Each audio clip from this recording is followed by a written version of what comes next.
In the beginning was the Logos, the Big Bang, the primordial Om. Big Bang theory says that the physical universe spiraled out of an unimaginably hot and dense single point, called a singularity, billions of times smaller than the head of a pin. It does not say why or how. The more mysterious something is, the more we take for granted that we understand it.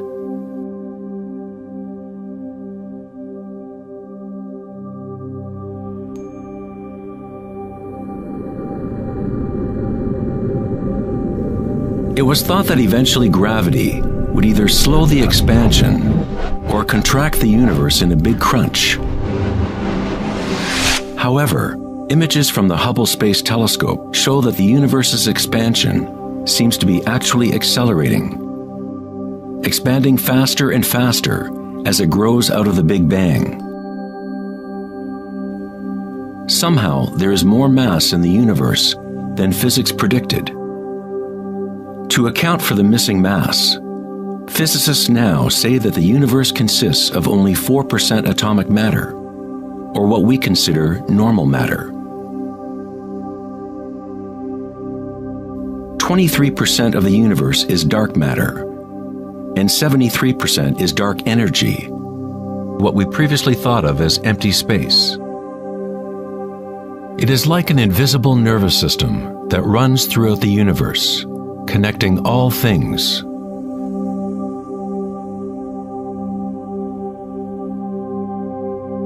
The ancient Vedic teachers taught Nada Brahma, the universe is vibration. The vibratory field is at the root of all true spiritual experience and scientific investigation.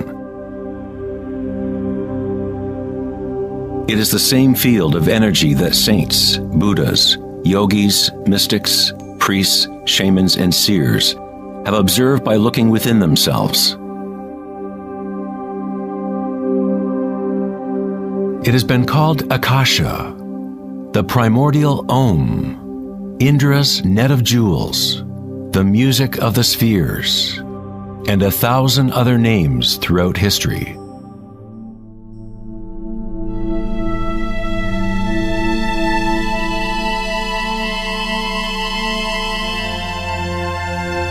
It is the common root of all religions,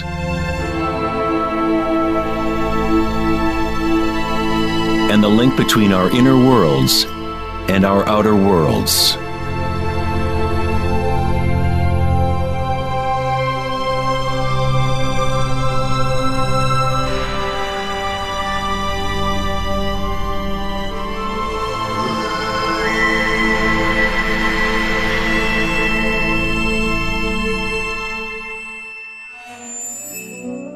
In Mahayana Buddhism in the 3rd century, they described a cosmology not unlike the most advanced physics of modern day.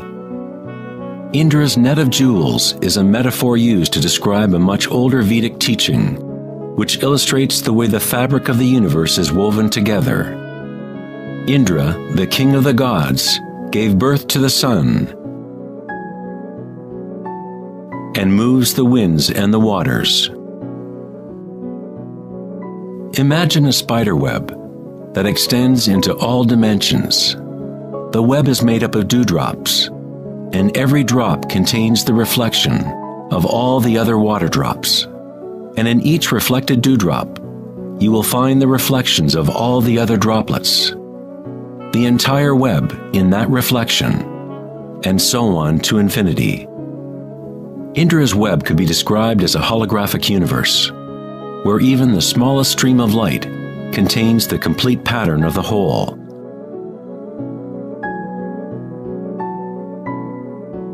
The Serbian-American scientist Nikola Tesla is sometimes referred to as the man who invented the 20th century. Tesla was responsible for discovering alternating current electricity and many other creations that are now part of everyday life. Because of his interest in the ancient Vedic traditions, Tesla was in a unique position to understand science through both an Eastern and Western model. Like all great scientists, Tesla looked deeply into the mysteries of the outer world, but he also looked deeply within himself. Like the ancient yogis, Tesla used the term akasha to describe the etheric field that extends throughout all things. Tesla studied with Swami Vivekananda, a yogi who brought the ancient teachings of India to the West. In the Vedic teachings, akasha is space itself, the space that the other elements fill, which exists simultaneously with vibration. The two are inseparable. Akasha is yin to prana's yang.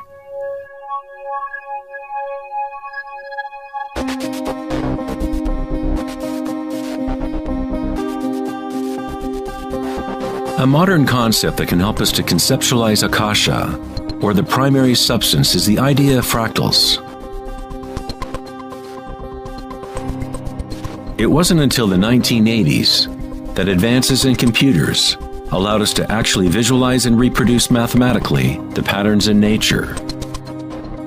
The term fractal was coined in 1980 by mathematician Benoit Mandelbrot, who studied certain simple mathematical equations that, when they are repeated, produce an unending array of changing mathematical or geometrical forms within a limited framework. They are limited, but at the same time, infinite.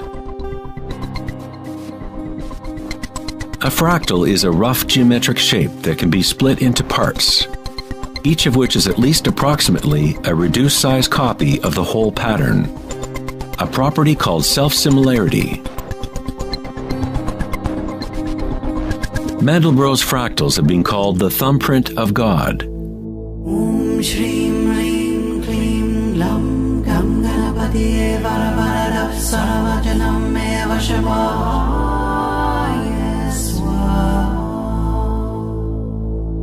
You are seeing artwork generated by nature itself. If you turn the Mandelbrot figure a certain way, it looks sort of like a Hindu deity or Buddha. This figure has been termed the Buddha-bro figure.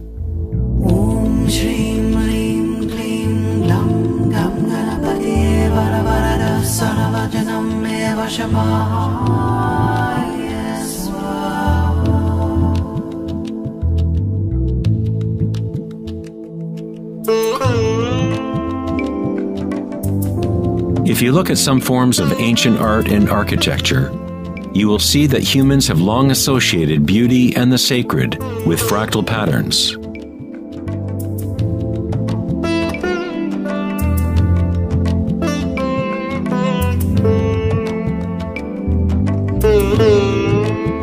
Infinitely complex, yet every part contains the seed to recreate the whole. Fractals have changed mathematicians' views of the universe and how it operates.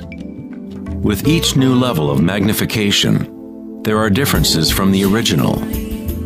Constant change and transformation occurs as we traverse from one level of fractal detail to another. This transformation is the cosmic spiral, the embedded intelligence of the matrix of time-space.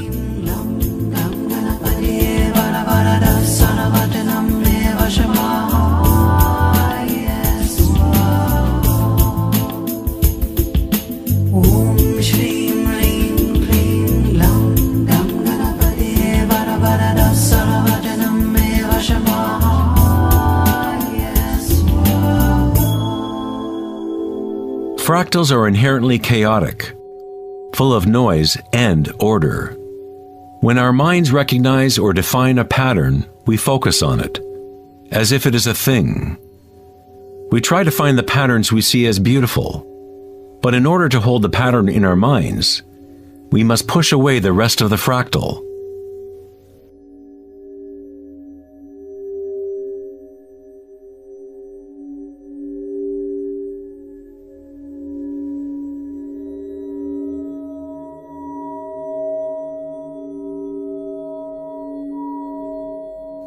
To comprehend a fractal with the senses is to limit its movement.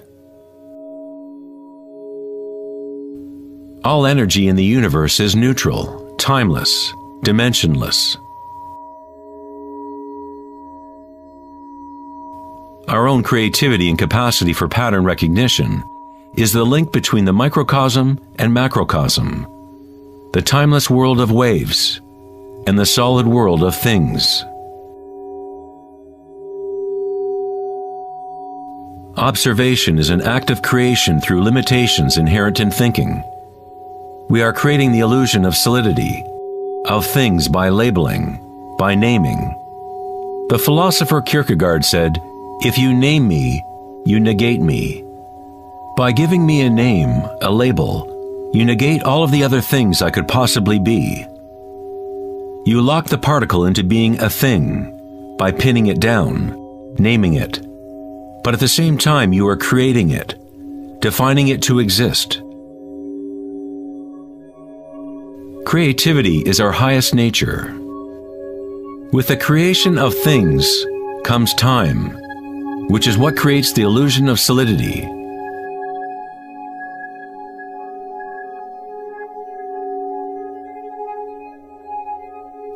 Einstein was the first scientist to realize that what we think of as empty space is not nothing. It has properties. And intrinsic to the nature of space is nearly unfathomable amounts of energy.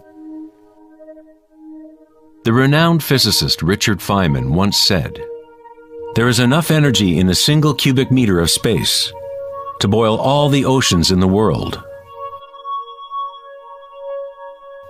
Advanced meditators know that in the stillness lies the greatest power. The Buddha had yet another term for the primary substance, what he termed kalpas, which are like tiny particles or wavelets that are arising and passing away trillions of times per second.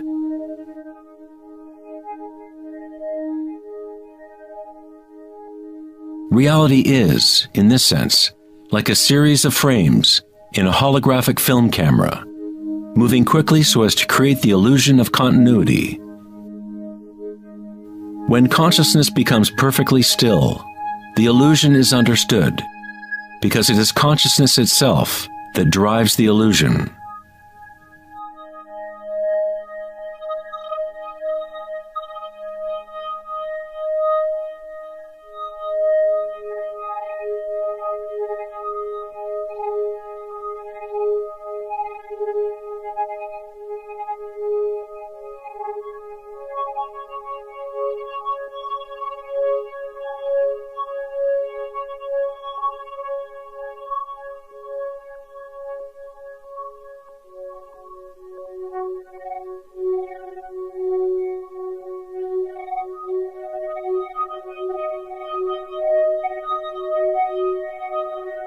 In the ancient traditions of the East, it has been understood for thousands of years that all is vibration. Nada Brahma, the universe is sound. The word nada means sound or vibration, and Brahma is the name for God. Brahma simultaneously is the universe and is the creator. The artist and the art are inseparable. In the Upanishads, one of the oldest human records from ancient India, it is said, Brahma the creator, sitting on a lotus, opens his eyes, and a world comes into being. Brahma closes his eyes, and a world goes out of being. Ancient mystics, yogis, and seers have maintained that there is a field at the root level of consciousness. The Akashic field, or the Akashic records, where all information, all experience, past, present, and future, exists now and always. It is this field or matrix from which all things arise, from subatomic particles to galaxies, stars, planets, and all life.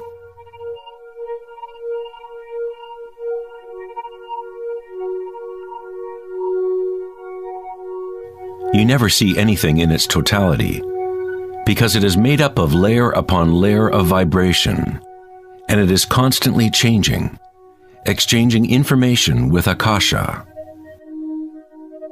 A tree is drinking in the sun, the air, the rain, the earth. a world of energy moves in and out of this thing we call a tree. When the thinking mind is still, then you see reality as it is, all aspects together. The tree and the sky and the earth, the rain and the stars are not separate. Life and death, self and other, are not separate, just as the mountain and the valley are inseparable. In the Native American and other indigenous traditions, it is said that everything has spirit, which is simply another way of saying everything is connected to the one vibratory source. There is one consciousness, one field, one force that moves through all. This field is not happening around you. It is happening through you and happening as you. You are the you in universe. You are the eyes through which creation sees itself. When you wake from a dream, you realize that everything in the dream was you. You were creating it.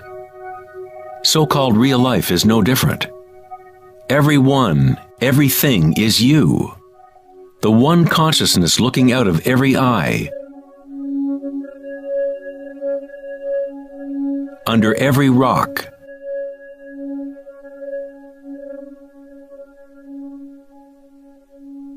Within every particle.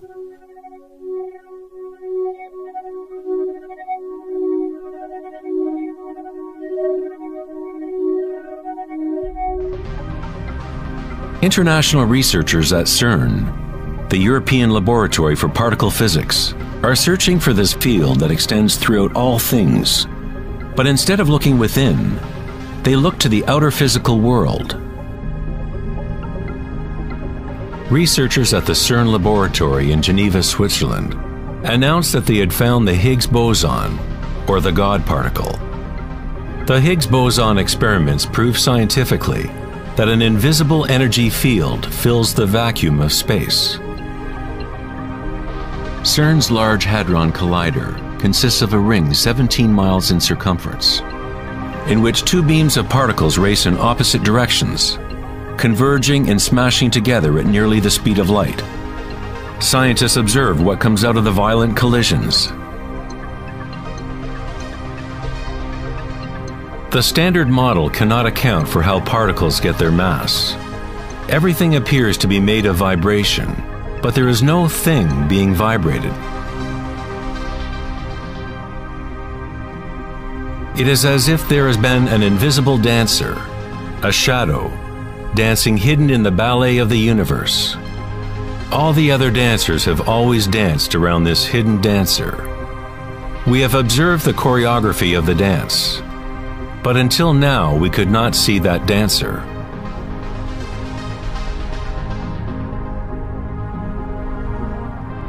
The so-called God particle, the properties of the base material of universe, the heart of all matter which would account for the unexplained mass and energy that drives the universe's expansion.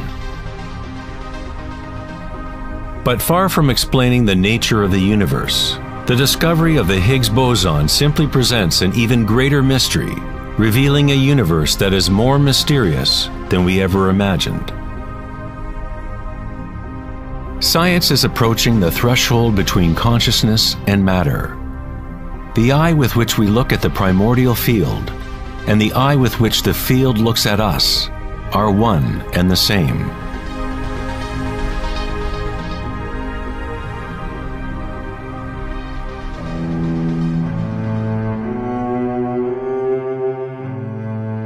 The German writer and luminary Wolfgang von Goethe said, "The wave is the primordial phenomenon which gave rise to the world." Cymatics is the study of visible sound. The word cymatics comes from the Greek root cyma, which means wave or vibration.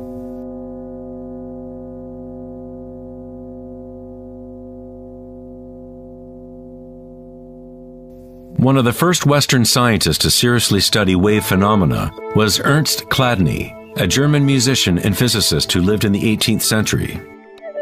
Chladni discovered that when he spread sand on metal plates and then vibrated the plates with a violin bow, the sand arranged itself into patterns. Different geometrical forms appeared depending on the vibration produced.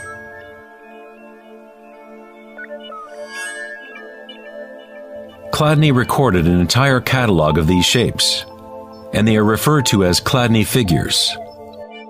Many of these patterns can be found throughout the natural world, such as the markings of the tortoise or the spot patterns of a leopard.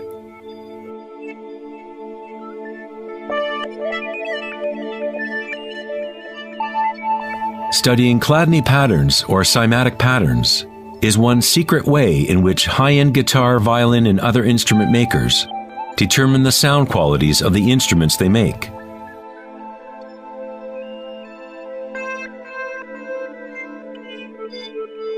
Hans Jenny expanded on Chladni's work in the 1960s. Using various fluids and electronic amplification to generate sound frequencies, and coined the term cymatics. If you run simple sine waves through a dish of water, you can see patterns in the water. Depending on the frequency of the wave, different ripple patterns will appear. The higher the frequency, the more complex the pattern. These forms are repeatable, not random. The more you observe, the more you start to see how vibration arranges matter into complex forms from simple repeating waves. This water vibration has a pattern similar to a sunflower.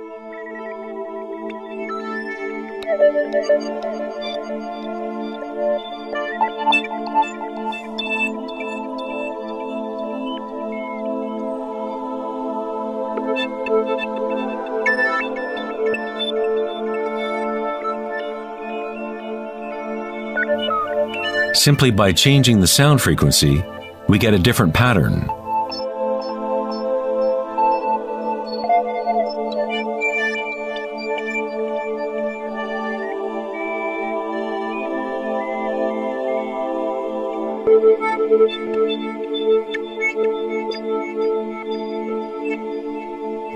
Water is a very mysterious substance. It is highly impressionable. That is, it can receive and hold on to vibration. Because of its high resonance capacity and sensitivity, and an inner readiness to resonate, the water responds instantaneously to all types of sonic waves. Vibrating water and earth make up the majority of mass in plants and animals. It is easy to observe how simple vibrations in water can create recognizable natural patterns. But as we add solids and increase the amplitude, things get even more interesting. Adding cornstarch to water, we get more complex phenomena.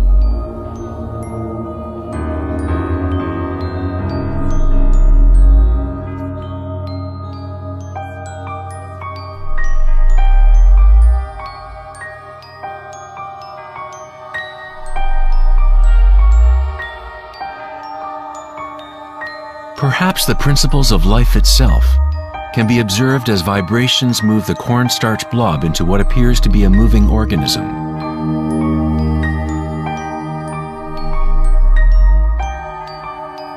The animating principle of the universe is described in every major religion, using words that reflect the understanding of that time in history.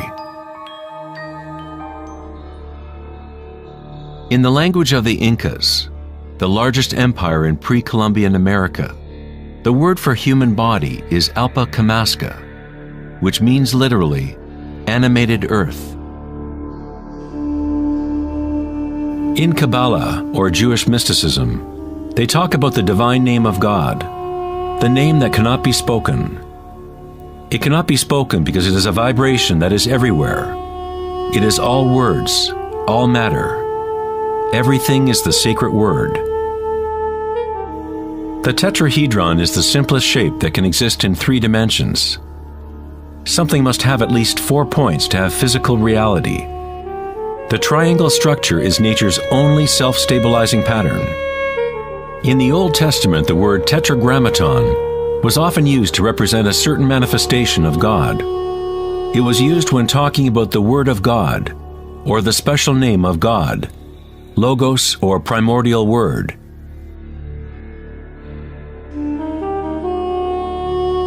The ancient civilizations knew that at the root structure of the universe was the tetrahedral shape. Out of this shape, nature exhibits a fundamental drive toward equilibrium, Shiva, while it also has a fundamental drive towards change, Shakti.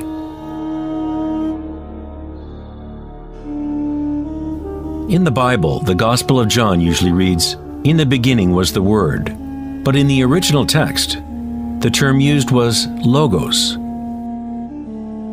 The Greek philosopher Heraclitus, who lived around 500 years before Christ, referred to the logos as something fundamentally unknowable, the origin of all repetition, pattern, and form.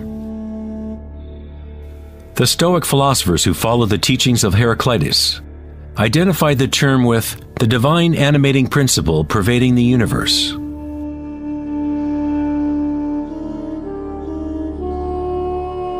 In Sufism, the Logos is everywhere and in all things. It is that out of which the unmanifest becomes manifest.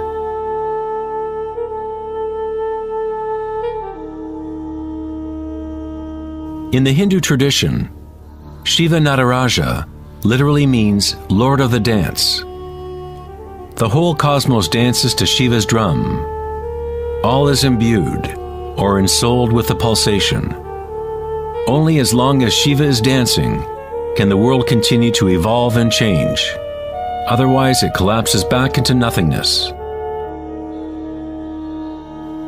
While Shiva is representative of our witnessing consciousness, Shakti is the substance or stuff of the world. While Shiva lies in meditation, Shakti tries to move him, to bring him into the dance. Like yin and yang, the dancer and the dance exist as one. Logos also means unconcealed truth.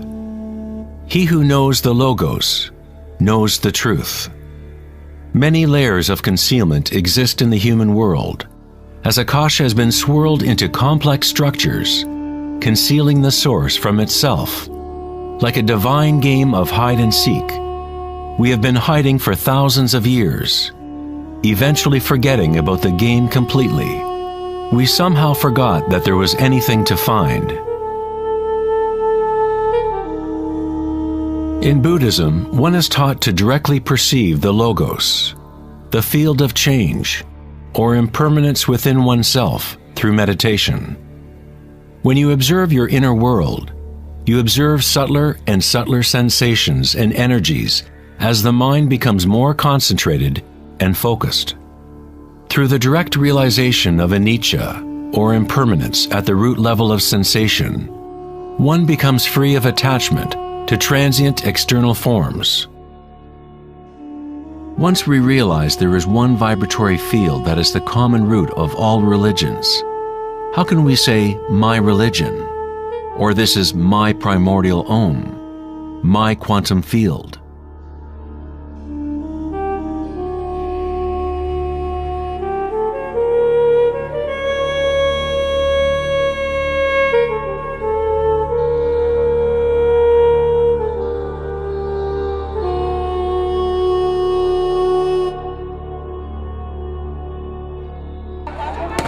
The true crisis in our world is not social, political, or economic.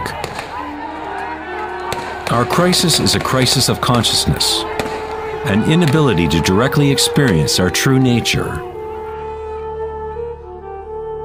an inability to recognize this nature in everyone and in all things.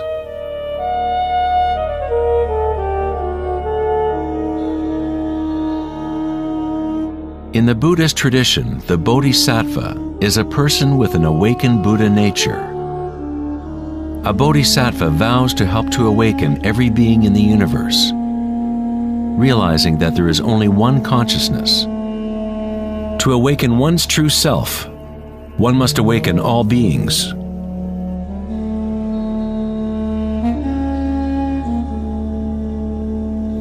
There are innumerable sentient beings in the universe. I vow to help them all to awaken. My imperfections are inexhaustible. I vow to overcome them all. The Dharma is unknowable. I vow to know it. The way of awakening is unattainable. I vow to attain it.